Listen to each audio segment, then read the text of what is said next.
can do it, don't roll your eyes at me. Hi guys, welcome back to our channel. This week it's a Wednesday. That's right, yep. Yep. And we're going to be answering some of your questions about the van. So you've been sending loads of them in, and yeah, Lou's written them all down. I don't know any of them, so my answers will be a complete surprise to all of us. Yeah, hi guys, welcome back. So basically, yeah, we're just going to do a quick video. Well, I say quick video, it'll probably be really long. Just answering all your questions that we've had about the van, because we've had so many that rather than continually keep answering them, it's just going to be easier if we just make a video. All the information's there then, and then anyone can watch it at any given time. Right, so question number one is about the internet. This is the most popular question, to be fair. So how do we get Wi-Fi while we're on the road? Now, we did do a video all about the Wi-Fi system we've installed. I will put a link to that in the video description. But basically, we've got like a mobile router or a Wi-Fi hotspot. Within that, we put a SIM card. It's a micro SIM in ours, just like you would in a phone. I think AJ's got some more information on this that I'd like to add. Right, good boy, all done. Yeah, so just like you would on a phone, and then it works like a phone would. So basically all we do is we're on it, you could have it on pay-as-you-go or on a monthly contract. We're going for a monthly contract, aren't we? Yeah. And then that's all you really need. What we've also done is we've got an antenna on the roof, and that is just to boost the signal. Now, the reason we've done that is because Emily works from the van, so it's important that she has good internet access, you know, all of the time. Yeah, and I just want to say that router has been better than like our phones and stuff. So our Wi-Fi has been working even when signal on our phones hasn't been working. It's been a little bit hit and miss and stuff. Whereas with that, touch wood, I've had the Wi-Fi all of the time. So, and it's on the same network, isn't it? So both of our phones and our Wi-Fi in the van are all with EE. When we've not been able to get mobile data on the phone at all, we've still been able to manage to get it in the van to the point where we could stream Netflix and we could watch YouTube. And also, people have asked about the network provider, who we think is best for Europe. Now, we don't know 100%, but like I say, EE's given us a good reception, and you will need to look into what's called a fair use policy. So each provider has its own fair use policy. So even though you've got unlimited data in the UK, you may not get unlimited data within Europe. A lot of them cap it, so some are 20 gig, some are 40 gig. EE's normally 50 gig. 60. Oh, is it? Okay, 50 or 60 gig. And the other reason why we had to go with EE, because we did have a Smarty SIM to start off with, was because of the VPN. You couldn't hook up to the VPN using a Smarty SIM card, and even when I contacted Smarty, they wouldn't give us the credentials, the logins or anything like that. So my IT guy couldn't hook up. We had to use an EE SIM, which someone recommended. So cheers, John. Thanks, John. Right, the next big question is our electrical setup. So how is our electrical setup working? How is the solar doing? And are we having to plug into mains hookup often? We have been to, this is our second campsite, we're on a campsite at the moment, but on neither campsite have I actually plugged in our mains charger. We haven't needed 240 electric into the van at all. The reason being is when it's sunny, yeah, the solar's great. Our batteries are usually recharged by about 10:30, 11, no matter how much we've used out of it the day before. But the other reason is our B2B charger. So for our first 3 weeks in France, we had awful weather, so solar would have been crap. But because we had awful weather, we was doing quite a lot of driving. And the setup, we've got a 60 amp Sterling ProBat B2B charger, and that is topping up our batteries, no problem. So we have not had to worry about power at all with regards to our 12 volt system within the van. And then another question that we've had, people have seen some portable solar panels that we put out. They are to charge up our PowerOak AC50, which is like a little solar generator. We've done a video on that as well, so I'll put a link to that in the description. The reason we use that is one, for a backup source of power, but two, because we don't have an inverter in the van. The reason I didn't put an inverter in the van is to convert 12 volt to 240 volt and then back down to 12 volt again, or 9.5, or whatever you're running, is quite power, you know, it's wasteful. It loses a lot of power in the conversions. So the only thing we've got in the van that runs on 240 volt is Emily's hair straighteners and my laptop. So the PowerOak powers those things, and that means we're just not using loads and loads of power out of our 12 volt side. We have got 3 110 amp hour AGM batteries, so we've got quite a lot of power here anyway.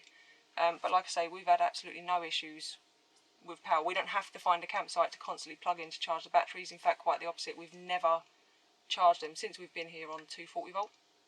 And I clearly use the straighteners all the time. The other thing I would recommend as well, I haven't got it here because it's out there, but get yourself a European 240 volt converter. Yes. Because when I did some research before we came, everyone said, oh no, you won't need that. You know, they're all the same with the English, like the 3-pin, the one that looks like that. But the 2 campsites we've been on, we've had to use the 2-pin, which looks like that. So it was only about £6 on Amazon, so I'll stick a link to that in the description as well. But we would not have been able to hook up if we didn't have that. I think that's it with the main 2 questions. So yeah, internet and electrical have been our biggest thing. Now, we did spend a lot of money on both. That Wi-Fi setup, I can't link to that in the description. We got it from Motorhome Wi-Fi, and it is expensive.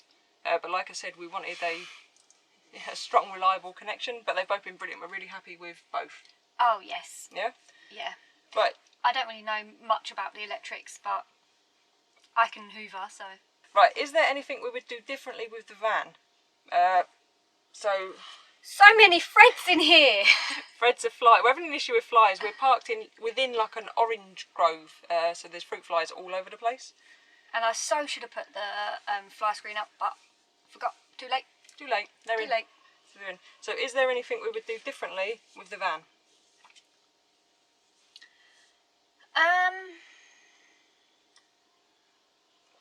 told you it'd be a long vlog. I don't really know, to be honest with you, because I'm really crap at packing. Absolutely crap at packing. And I've forgotten so many things, like utensils, like pots and things like that. So, like, for me, maybe some extra shelves in the cupboards that I want, that Lou's going to do when we get back. So yeah, Emily always wants more storage. It doesn't matter how many shelves I put in cupboards, she's going to want more storage. So I don't know if that would be something we'd do differently, because if we added more storage, we'd be massively overweight. So no, I don't. It's not more storage. It's just better use of the storage that I've got. And until I get all of my pots and pans and things like that I want in here, you need 1 pot and 1 pan. No, I don't. Like, I want to make a quiche. I ain't got a round dish. I've got a Pyrex bloody one like that. So we're going to have an oblong quiche. What's wrong with that? Nothing, but it's not all of my stuff, is it? So I ain't got a masher. Yeah, but you're not going to have space to bring all of those pots and No, I pans. know, but I'm thinking as well, I want a spice rack, so there's not really anything different, if I'm honest. These are just like little finishing touches for me. I want a spice rack up on like the wall, I might want a magnet thing, I might have the magnet jars with the spices under like the thing there, so nothing really that I would change in that way. It's just adding the little finishing touches, so then I have more room in my cupboards. If I was to do anything differently, I'd choose a better choice of wife. I'd have a little van and just be by myself. No, in all seriousness, the one thing I would do differently with our van is I would have built it so that I could accommodate a bigger toilet. Ah, yeah, because we pee a lot. Yes, we pee a lot, and I'm finding we're having to empty the toilet probably every 2 days. So for a single person, that toilet will, you know, or if you're a single bloke, that toilet's going to last you ages. But yeah, that is the one thing I would do differently, is I'd build it so that we had somewhere, because at the minute with the way things are set up, we don't have anywhere to accommodate a bigger toilet. And I've looked at buying like a spare cassette so that we can have 2, and Thetford don't sell a spare cassette for that, so we'd have to buy a whole nother toilet just to get the spare cassette. And that brings me on to my next point, which isn't often talked about when you watch van life videos. John and Mandy did a really good video on it a little while back, and that is the continued having to find resources. So van life's great because you're travelling around without a plan, you can do what you want, but there is always that, right, have we got enough water, have we got enough gas, have we got enough fuel, is the toilet empty? And then it's like, right, we want to go there, but there's nowhere to get water between there and there, so we'll go there in 3 days time, but at some point in that 3 days we've got to go somewhere else to find water. Timer. That, I have to go and press record again on the camera. Such a crap YouTuber. Go, go, go. Was it recording the first time? Oh, see, if you haven't recorded the first set, I'm going to kick your butt. Yeah, so anyway, what I was saying is the constant planning. So if you are still at the stage of planning your van and you're thinking, oh, I'll just put in little water tanks, or I'm going to get a small toilet, or what, bear that in mind, because you do need to, that is a constant like pressure, not a pressure, but it is a constant thing that you're constantly thinking about. And then like you might pick a park up and it looks amazing, but then it's raining and then you can't go and stay on that grassy park up, so then you've got to change your park up, and then you've got to make sure that there's water, and just things like that. So the water lasts us 4 days comfortably, and that's with us washing every day and washing our hair and stuff, but we could stretch it to probably about a week maybe. Yeah, if we like cut down and stuff. Like I wash up maybe like twice a day. We wash our hair. You wash your hair once a week. I wash it twice a week. Yeah, but that's what I'm saying. Then you've got to plan. Hang on a minute, we need to empty the toilet, so I'll have to wash my hair that day, because when we empty the toilet, we can get water. So yeah, that is why I it's put the logistics, isn't it? Yeah, that's why I'd put a bigger toilet in. Is there anything we've bought or we have in the van that we don't really need? No, I haven't got everything. I've just told you about my pots and pans. Got anything we don't really need? No, I'm just trying to think. Well, we've got like 3 coats each.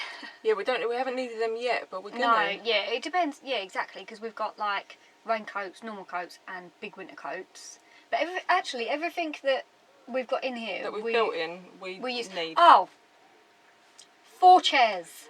We have bought 4 chairs. We do not need 4 chairs, and they are taking up way too much space in the garage. So yes, way too much space, and we are going to downsize our big chairs. Yeah, because basically we've got 2 big comfy chairs, and then 2 small chairs that we thought, oh, if we're somewhere a bit, that you don't want to get set up, or you're just stopping quickly, we'll just get out the little chairs. But we don't need 4 chairs. No, and the little chairs do work in Spain because they don't look too like you're camping. Because we've like read stuff that if the Spanish police think that you're camping there because you've got your chairs out, then that's when they try and like move you on or fine you and stuff. But with the little chairs, they just look like quick in and out ones, don't they? So yeah, so 4 chairs. But apart from that, build wise that we've built in the van, we use everything that we've built in. Yeah. Like I say, except for the only thing we haven't used is the battery charger, but I'm sure at some point we are going to need that. So that's it really. Is there anything we wish we had done before we left? Yes, tyres. I wish we had changed to all-terrain tyres. And I think Emily agrees now that would have been a smart move. Like I say, it's mostly for park up, so it was we had a bit of trouble getting over some of the skinny rough roads in the Alps, and also for park ups this thing skids the minute there's a bit of rain. So yeah, I definitely wish I'd done tyres. And the other thing I really wish we'd done is internal CCTV cameras. yes, yeah, they're our 2 main things that we're going to do when we get immediately home, when we get home. Yeah, before our next trip, that's what we're going to do, is tyres and CCTV. Yeah, CCTV for 2 reasons. 1, so we can check on AJ. Not that we ever really leave him, but if we ever did, then we can check on him. And 2, because every time I leave the van, I'm paranoid, aren't I? Oh, we literally cannot go like too far out of like eye line of the bloody van. I'm surprised you went on that hike in France up the bloody, what's it called? She's just so paranoid. Right, if we could only pick one thing in the van, what would it be? So basically, what could we not do without? Mine's the toilet again.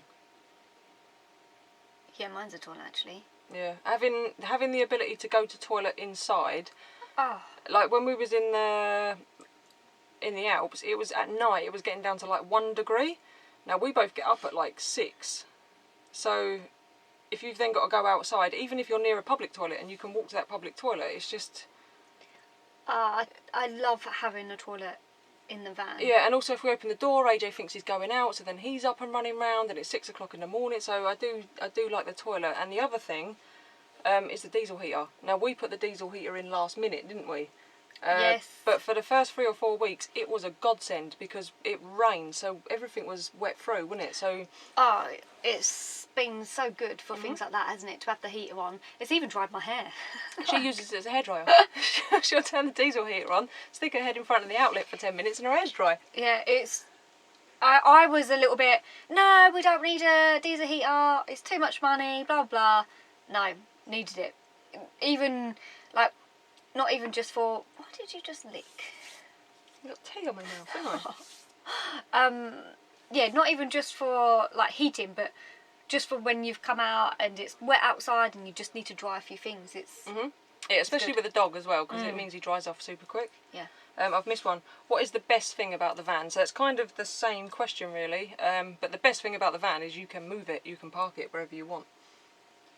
Yeah. That, to me, is the best thing about the van. The best thing, we were saying this the other day, I love the fact that you can be in a different place every day if you wanted to, and you can go from being at the beach to being out in the sticks to being at the bottom of a massive like hike, anything like that.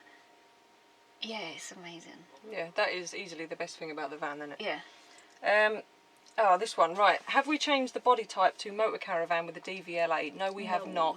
Are we going to? No, we are not. The reason being, a lot of you probably know this, the DVLA have made it really difficult now to change your van from a van to a motor caravan. Yeah. Basically, what it normally comes back as is a van with windows. You need to meet an awful lot of criteria to be able to do that. But they're still failing them as well. And they're still not letting them through then. And I think, so we don't have a side awning rail, so we wouldn't pass on that. We'd probably put one on at some point, but the reason I'm not, I don't want motorhome style decals all down the side of the van, and that is one of the requirements. So no, I'm probably not going to bother. It may well bring our insurance down, and even when we was looking at booking our tunnel, it made no difference on the price. I know we came on as a camper van. Yeah, I rung them up and they said no, book it on as a camper van. They said if you book it on as a van, and then you turn up, it looks like a camper van, they may not let you on because they won't be expecting gas because you've booked it on as a van. So yeah, made no odds, so we'll be leaving it exactly as it is. For the people that are looking to do it, I'd recommend putting in the windows we've put in, because a lot of them are failing them on the bonded windows because they just look like a minibus rather than a camper van. We've gone for like caravan style windows. With fly nets. With fly nets, all which are a bonus. Which are really working on it now. We've got the door open, that's why, and I forgot to put the fly net up, but yeah, they do work. They are a godsend because we've been to some dodgy park ups where we've had so many flies and mosquitoes and stuff, and yeah. But we're not using them now. So yeah, motor caravan, no, we haven't, and no, we're not going to bother. Right, this is quite a popular question. How do we shower or possibly wash? We don't. We just leave it. Who needs to do that? Your skin is much better. You should only wash like 2-3 times a week. You wash every day. Yeah, I know, but that if you look it up, because the what are they called? Dermatologists. Yeah, dermatologists.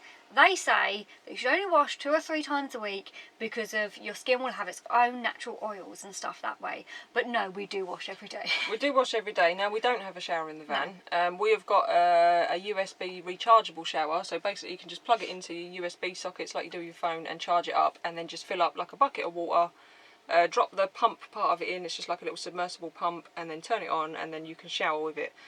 So for washing our hair and like a big wash, we're using that. And then we use it outside. Yeah, we use it outside, so we're going to set up outside and use that. And then for anyone, I don't know, under the age of 25, we have some things called a flannel. And then, and then what we do is we fill up the sink with, we don't fill it up, we put some water in the sink, and then we put the flannel in the water, the flannel gets wet, and then you can wash like this.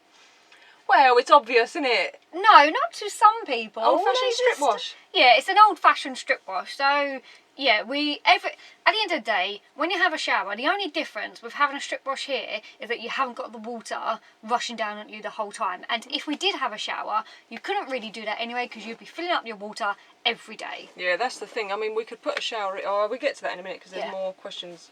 Oh no, that's next. Yeah. Yeah, so we could have... So the next question is, do you think you could have fitted a shower? Is there enough space? Now, in this van, yes, there's absolutely enough space.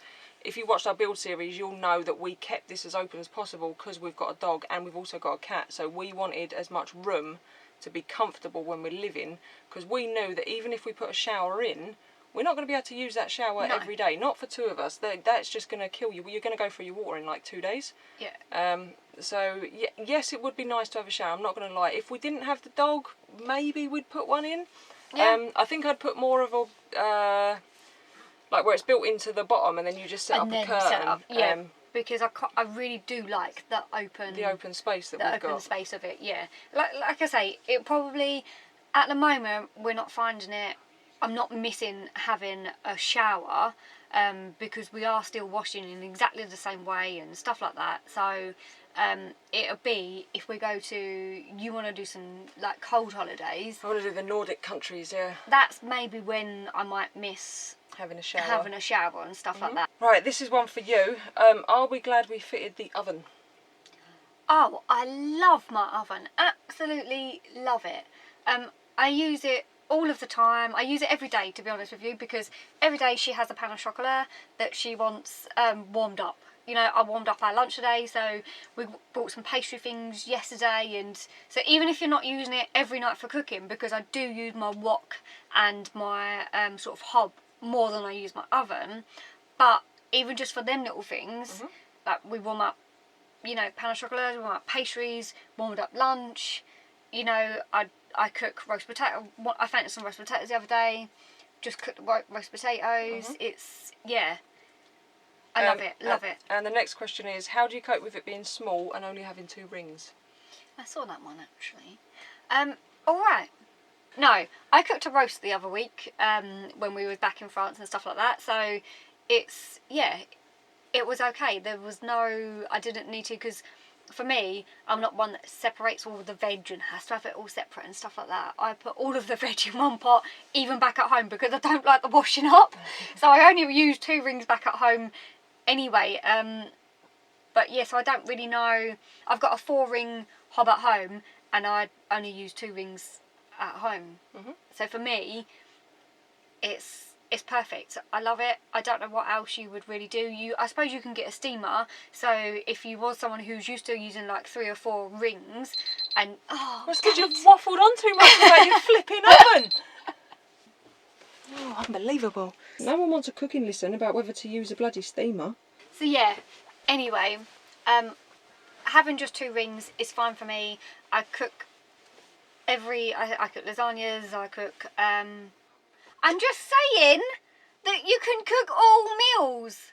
That's all. And now we're going to get a full list of every meal that can be cooked. Right, yeah, flinch. That's right. The only thing I would say about that cooker, we've got the Voyager 4500, is it's a great cooker. So noisy. But it rattles when you are driving. So what we're doing at the minute is like, and it's the little gas pipes and all the little fittings underneath the grill. Yeah. So we're stuffing a tea towel in there to try and minimise that rattling. It really does make some noise. But then you do have to remember that before you turn the grill on, you need to remove the tea towel. So what I do, because Louise doesn't do any of this thing, I love it as she's like, oh, this is what we do. No, she doesn't. So I put the tea towel through. On the oven, there's like a little hole thing at the top, and I poke the tea towel through there, so I remember that it's there, and then pull it out. I'm going to ninja you in a minute. Right, how long does the gas last? Oh, you should have asked me this beforehand, because I've written it on my blog. I've written on one of my blog posts the date that we filled it up. It was back in France. www.campervibe.co.uk. Go check it out. Yeah, so I've written it on there, and I could have told you, but you didn't tell me this. So we've got in there now about what we came with. We've been here for 5 weeks. Yeah. So I would say a full tank lasts about 5 to 6 weeks, but we use it just for cooking, but we also use it for all of our sources of hot water. Yeah. So for washing up, we boil a kettle and get hot water that way. So Yeah. I would say it's our hot water heater and because we don't have hot water. I don't know why. Because we don't have a shower. Okay. You want to spend all that money on a hot water heater when you could boil a kettle. Anyway. So yeah, so it lasts probably about 5 to 6 weeks. We've got a 25 kilogram underslung tank, but you can only fill that up to 80%, so it's 20 kilograms basically. But it's minimal cost. It costs about 13 quid to fill it up. So. Oh, ridiculous! So cheap, so cheap. Right, what is the weight of the van fully loaded and ready for travel? Now we had it weighed towards the end of the build, and I filled up all the tanks, put most of our stuff in it, and it was about 3.3, which was, is that about what it was? I can't remember. Something like that, but I would hazard a guess now with the extra bits and pieces that we've bought and the extra stuff we've got on board, I would say we're probably bang on, if not ever so slightly over. I still think that we should go to another one. Because I reckon our weighbridge was a bit dodgy, but... Yeah, but I still think, give or take, we are pretty close to the limit. And that leads us on to the next question, is how does it go up hills? So when it is fully loaded, so it's mainly when we put diesel in. So if we fill the diesel tank up and we're carrying a lot of water, So we don't fill up. it doesn't struggle up hills. It goes up. It's no problem. But because the roads, like when we was going over the Alps, the roads are so bendy that you're having to slow down right to second gear to get around the bend, which means you've got no oomph to then get up the hill. So that does make it difficult. And it takes me a little bit back to the whole planning thing. Like if you're thinking, right, I need to go over to the Alps, I want to be there for 5 days, so I need a full tank of water. Then I think, well, then I can't have a full tank of fuel. So there is all that to bear in mind. But we built this very weight consciously, so I think you'd struggle to keep it too low, if I'm honest. And all these people that tell you theirs weighs 2.5 tonnes and they got a 100 litre water tank. Bollocks. How is the suspension holding up? Well, the suspension is crap to start with. And don't I know it?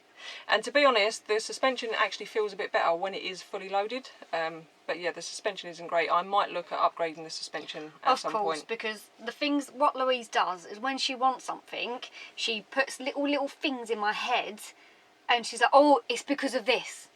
Oh, we're not going up that hill properly because of the tyres, because we need the tyres. You know we need the tyres. Right, is our gas mileage what we expected?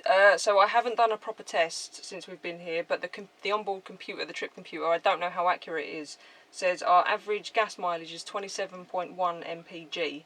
Now, a big part of that is because my average speed for the entire trip since we left the UK is 25 miles per hour.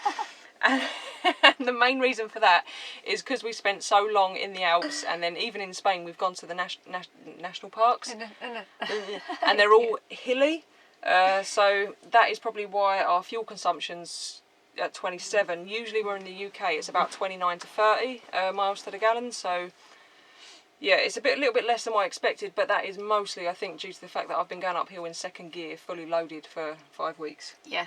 How we're doing much wild camping, what could we not do without change for this style of camping?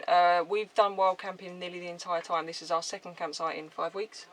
What could we not do without? Well, the little shower, that's handy for wild camping. That is handy. The little shower is really good for wild camping. I like having a shower outside and stuff. But our van was built with wild camping in mind, so the only other thing really that we might change for that style of camping is the toilet again, because it doesn't last all that long. But yeah, apart from that, the van's fine for wild camping. What door deadlocks did we decide on, and what did we consider? Now, we've gone for deadlocks on all 4 doors, so we've got them on the slide in the rear and the 2 sides, and I've gone for ones, rather than, just like your key house lock, but rather than ones, now I'm not being rude, rather than ones that just go in like that, ours have got like a hook, and they go in like that, and then hook on the inside like that, so instead of being in there like that, they can't just be prized out as easily, they're hooked over. I don't know what they're called, I'm really sorry, because I didn't actually fit the locks myself, but what did we consider? I did look at slam locks, where you just slam the door and it locks, but I knew for a fact that we would do that so many times and leave the keys in it, that I've gone for ones that you've got to physically lock yourself. So yeah, that's what we've got on the doors. They were expensive, it was about 500 quid for all 4 doors, but it is, from what I understand, the easiest, weakest point to get into a van out here is just for your locks, and out here what they want to do is they want to nick your stuff, so yeah, I'm glad we've got them, and I'd recommend putting them on. Do we have breakdown cover? Yes we do, we're with the AA, we've got full European breakdown cover, and we've both checked on, oh, go on. Yeah, because, come on, let me speak, I done this. So we did check with the AA and the underwriters and all that stuff about obviously COVID, and if it says that we shouldn't travel and would we still be covered and stuff like that, and they've assured us that we are still covered regardless of what are they called? FCO say. Yeah, we are still covered. It will just be that it might take them a little bit longer to get to us. So, because obviously they'll be using mechanics and recovery people wherever country that we're in, and if, sorry, excuse me, if the restrictions and stuff are a little bit iffy and things like that in them areas, then it will just take a little bit longer to get to us, but we are fully covered. So yes is the answer. You go into all of it all the time. I've just had to sit here just nodding away like a nodding dog. Listen to you jabbering you can on. answer the next one. What essential tools do we bring on the road? Drill. Gaffer tape. No, we haven't got any. No. Just thought that. Cable ties. Socket set. Tape measure, 2 of. Stanley. Electrical bits. Door handle. Screwdrivers. I'm just trying to think what's in our box. Yeah, so basically the main tools is the socket set, the screwdrivers and a drill. And then apart from that, I mostly just carry spares. So it's spare fuses, spare electrical connections, a bit of cable, a couple of spare bulbs, all things like that really.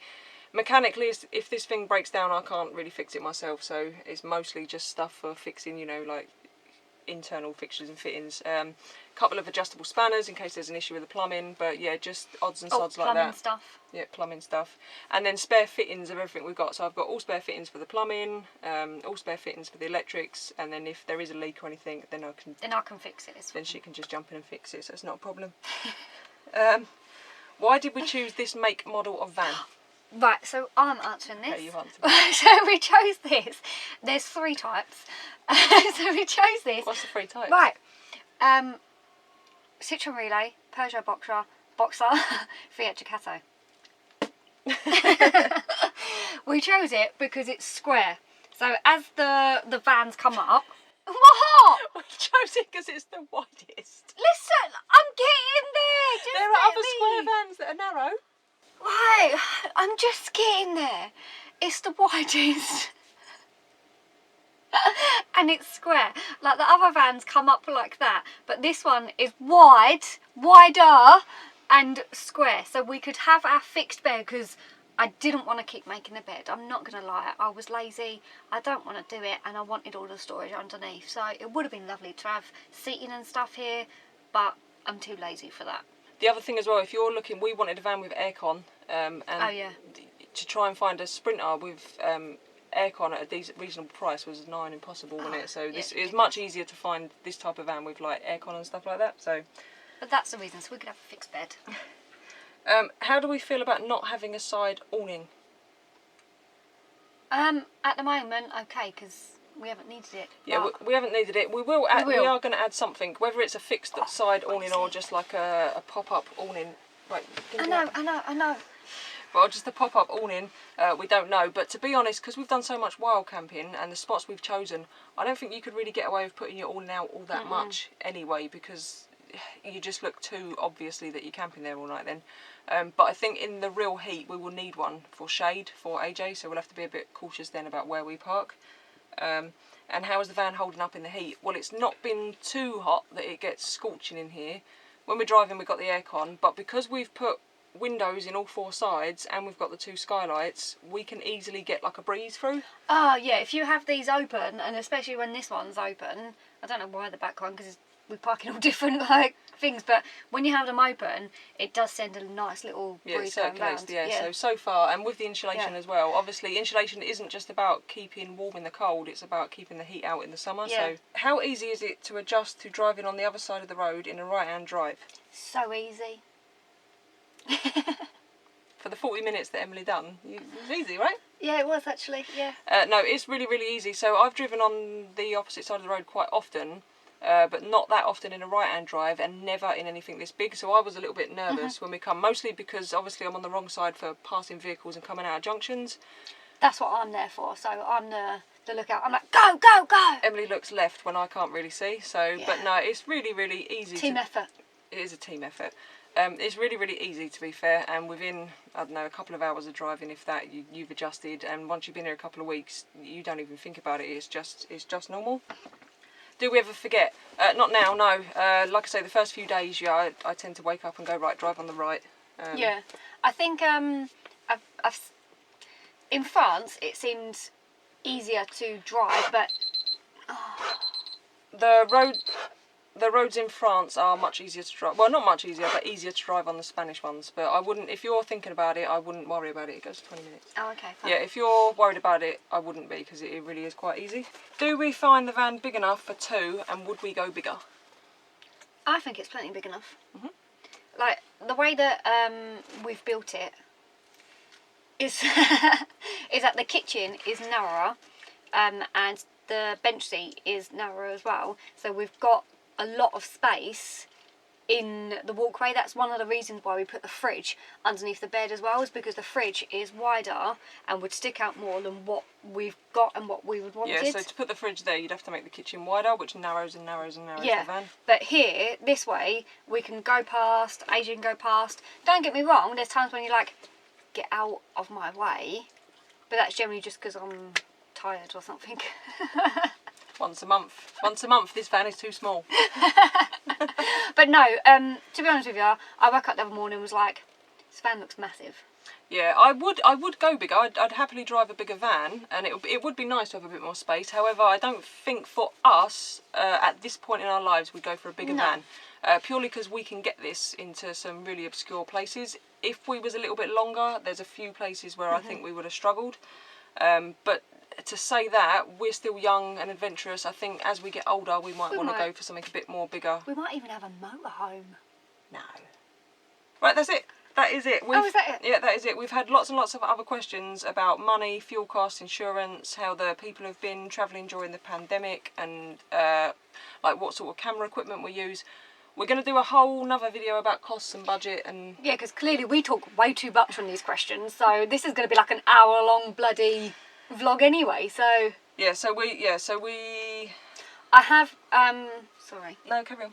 I have recorded and kept a spreadsheet of our cost for like the first month, and I'm going to continue to do that for when we're out here, just for us as well, for future, for what we know, and we are going to do a video on that as well. Just quickly want to give out a shout out to Darren, who is 55 tomorrow. Happy birthday! So happy birthday, Darren. I know you're stuck in the miserable old UK at the minute, but I hope you have a good one anyway. Yeah, and that's about it from us. So sorry we have drivelled on for way too long. So hopefully we have answered all of your guys' questions. Like I say, if we've missed any, I do apologise. Just stick them in the comments below, and we will do our utmost best to get that answered. Yeah. Yeah. That's it. Done. Done? Nothing else to add? If you like this video, please consider hitting the subscribe button, giving us a thumbs up, dinging that bell. Or Ring don't. my bell. And on that note, guys, we will see you on Sunday. Bye.